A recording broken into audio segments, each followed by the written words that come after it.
राज्यमा राजा मात्रै भएर यो राज्यको अभिभार सञ्चालन गर्न सक्दैन। यदि रानी पनि योग्य भइन् भनेदेखि सबैले अभिभावकले पाउनुपर्ने दिनुपर्ने जति पनि गुणहरू छन् दुईजनाको शक्तिले मिल्छ भने म मेरो पहिलो हेरौँ अब प्रभुको के लीला छ। तर पनि जब मेरा प्रजाहरूलाई देख्छु नि मलाई छुट्टै खुसीको अनुभूति हुन्छ। जे भए पनि यो मन चिन्तन अरू कुरामा नलगाएर यिनीहरूकै सेवामा दिन रात खटिन पाऊ, सुरक्षामा खटिन पाऊ, यही नै मलाई सबैभन्दा ठुलो खुसीको कुरा लाग्छ। हुन्छ प्रभु। जाऊ सारथी, गंगा नदीको किनारमा विचरण गरेर आऊ, घुमौँ के कस्तो छ राज्यको हालत।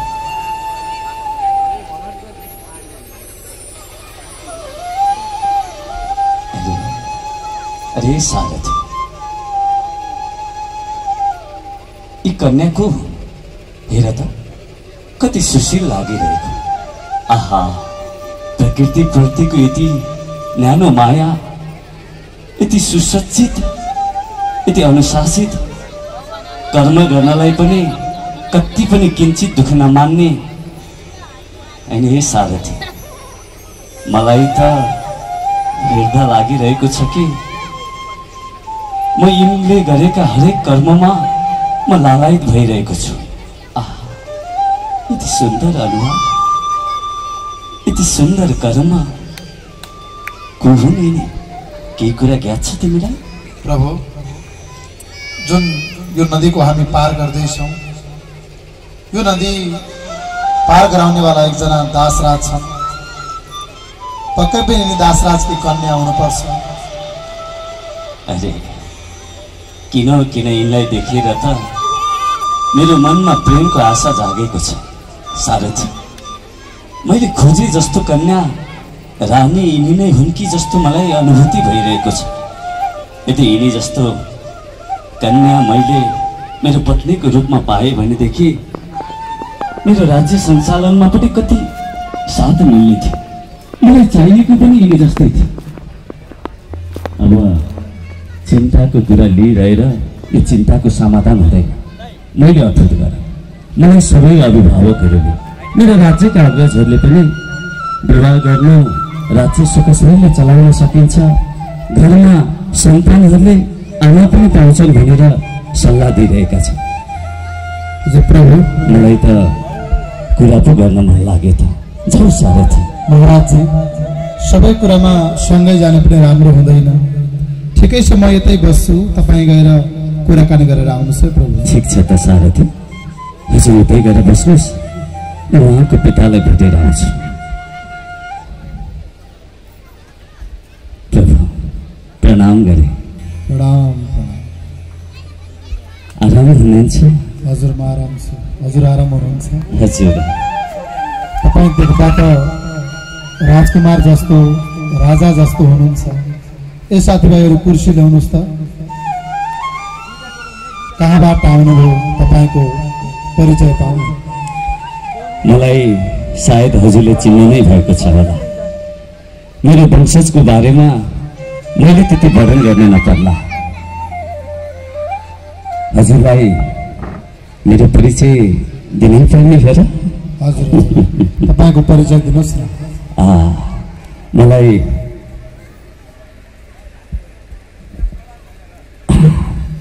परिचयको कुरा त पछि गर्दै गरौँला। एउटा प्रश्न थियो, यसो बुझौँ कि भनेर आएको।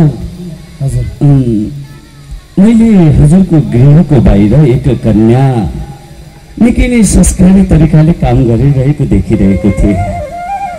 मनमा कौतूहलता जाग्यो, भनौँ कि नभनौँ। यस्तो कुरा। पहिले तपाईँले आफ्नो परिचय दिनुहोस् न। हजुर, तपाईँ को हुनुहुन्छ? म यो देशको राजा हो। मलाई हजुरले चिन्नु भएन? यो देशको राजा? हजुर। हजुरलाई प्रणाम छ। हजुर, आज हजुर यो दासको घरमा किन पाल्नुभयो? कति कामले पाल्नुभयो?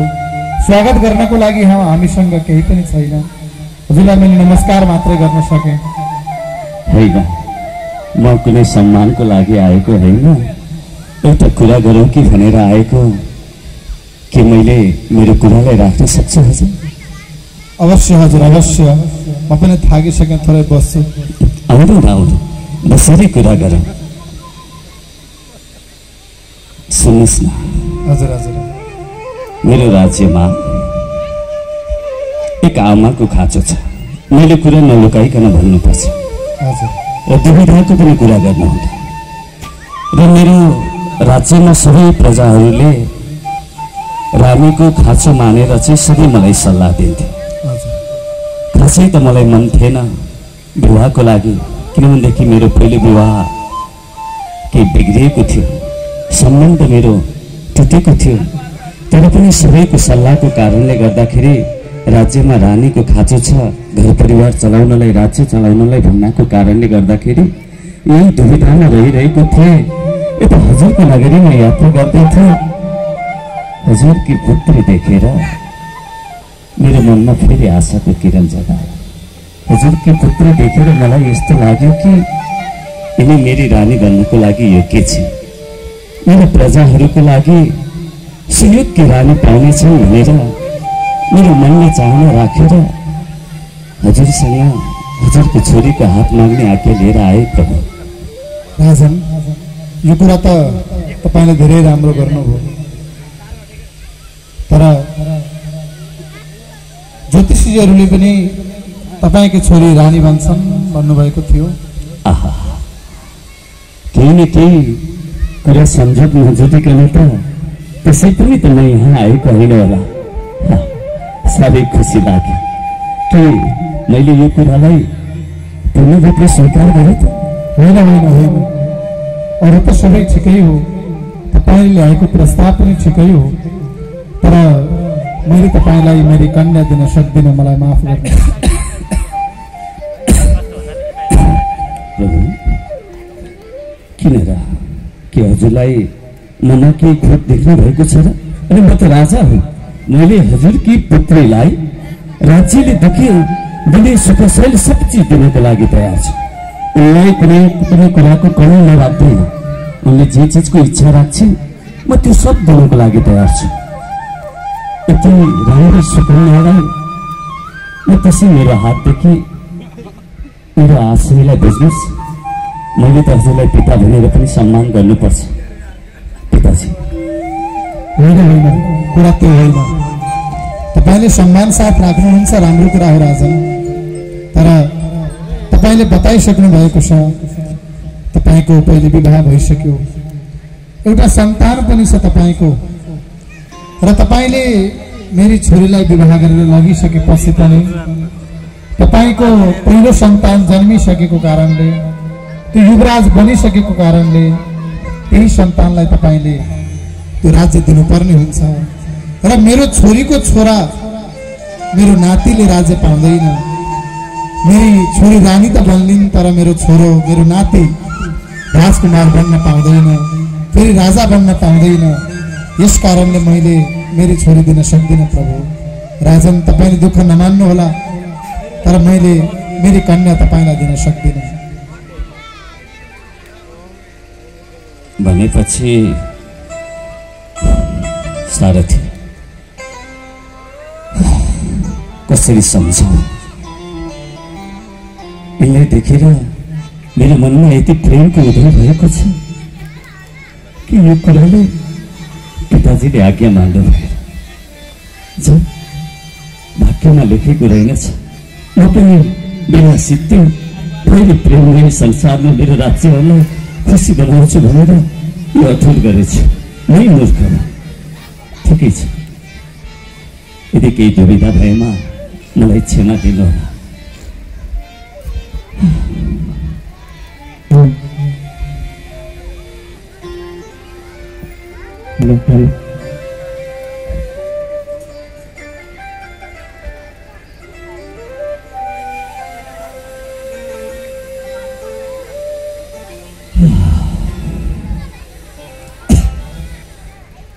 होइन, आज पिताजी कता जानुभयो? देखेको नै छैन त।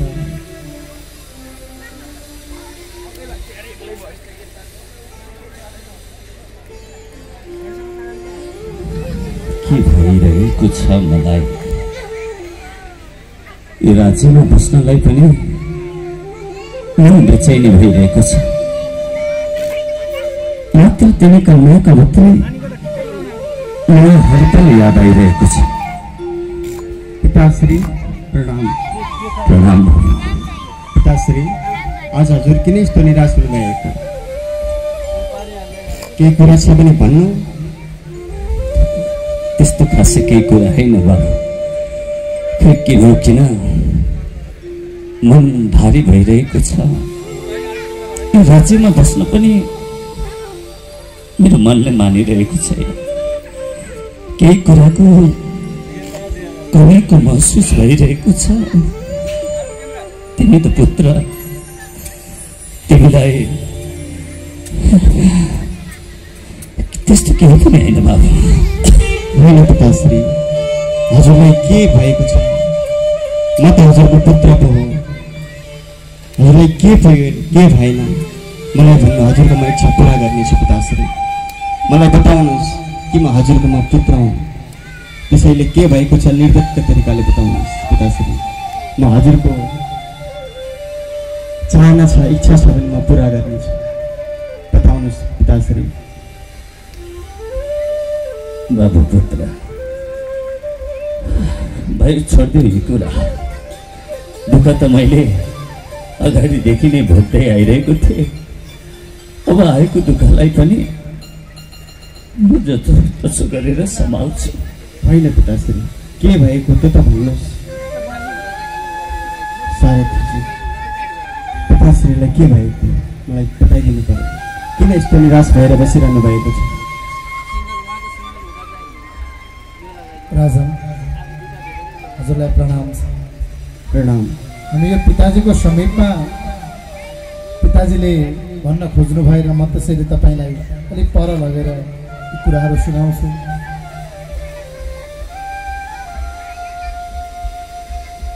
ल अब बताउनुहोस् न, के कुरा छ?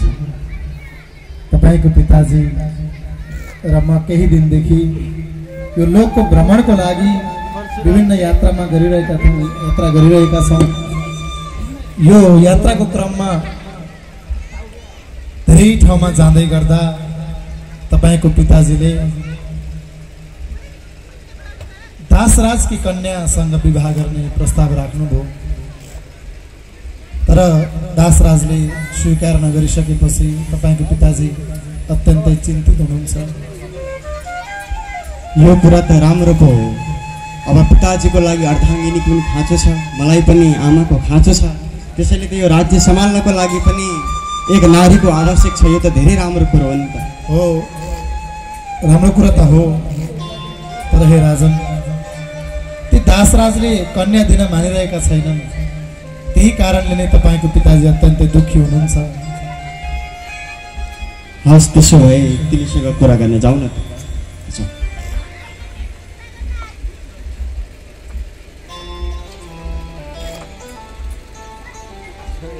बाबु, हजुर पिताश्री। कता जाँदैछौ तिमी? छोड्दियौ यी कुरालाई। होइन पिताश्री, एउटा मलाई पनि माताको आवश्यक परेको छ र यो राज्य सम्हाल्नको लागि, यस्ता प्रजाहरू सम्हाल्नको लागि आमाको पनि आवश्यक परेको छ। त्यसैले म एकचोटि गएर बिन्ती बिसाउँछु पिताश्री। होइन बाबु, तिमी यस्तो कष्ट नगर। हेर, तिमी कन्याको र तिनको पिताको एउटा इच्छा छ। तिमी हुँदाहुँदै तिमी हाम्रो राज्यको रानी बन्न सक्दैनौ भने। होइन पिताश्री, एउटा पिताको सपना र इच्छा पुरा गर्ने पनि एउटा छोराको कर्तव्य पिताश्री। जस्तै रामचन्द्र भगवानले पनि आफ्नो पिताजीको वचन मानेर पुरा गर्नको लागि 14 वर्ष तक वनवास जानुभएको थियो।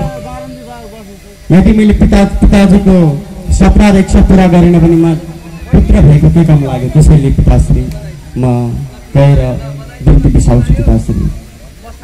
बाबु, तिमीलाई यो राज्यदेखि त्यागेर बाहिर जानको लागि भनेकी छिन्, तब मात्रै तिमी यो राज्यको रानी हुने भनेकी छिन्। म आफ्नो पिता भएर आफ्नो सन्तानलाई राज्य दिएर राजकाज सम्हाल्नु पर्ने बेलामा बाबु छोडिदिए दिनु परेको दुःखमा आफै सहला। होइन पिताश्री, म एकचोटि गएर पुरा बिन्ती बिसाउँछु। पिताश्री मलाई आज्ञा दिनुहोस्, म एकचोटि गएर बिन्ती बिसाउँछु पिताश्री। खै के हुन लागेको यस्तो? उनलाई देखे जस्तै बाबु मेरो मनमा बेचैनी त छाएको छ। मेरो मनले हर पल तिमीको मात्र याद गरेर बस्छ। मदेखि त भएन, यदि तिमी चाहेर राख्छौ भनेदेखि ठिकै छ, एकचोटि कोसिस गर। यो कोसिसले राज्य सम्हालिन्छ, सबै प्रजाहरू खुसी हुन्छन्, सबैलाई आमा मिल्छ भन्नेदेखि आखिर यो सबैको सल्लाहको कारणले नै मैले यस्तो चेष्टा गरेको हुन्छ बाबु। हस् पिताश्री, मलाई आज्ञा दिनुहोस्, म गएर बिन्ती बिसाउँछु, कोसिस गर्छु पिताश्री। ल बाबु। ल त पिता। जय महाराज जय।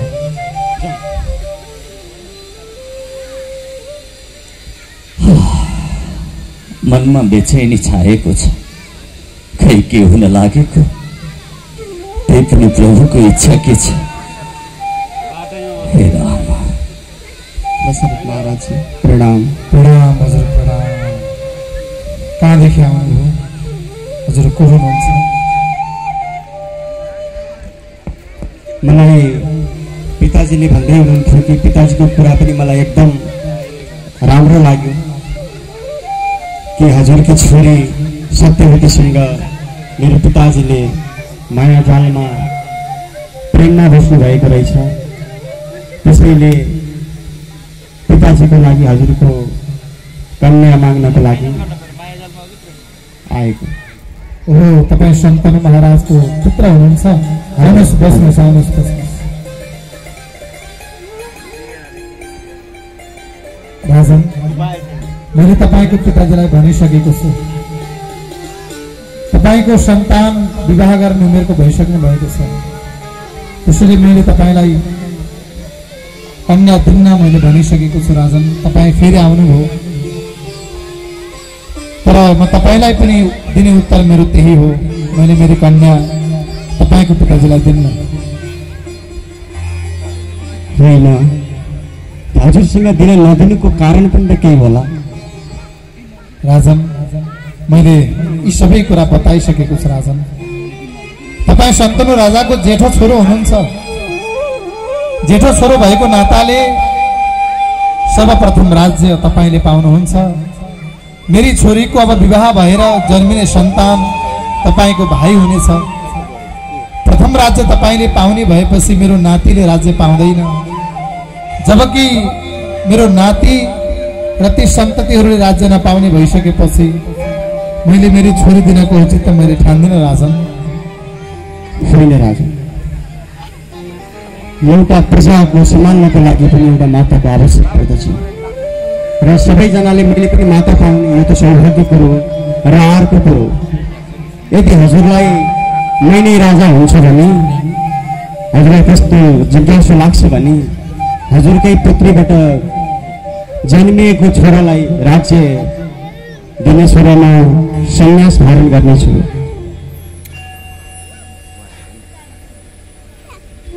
तर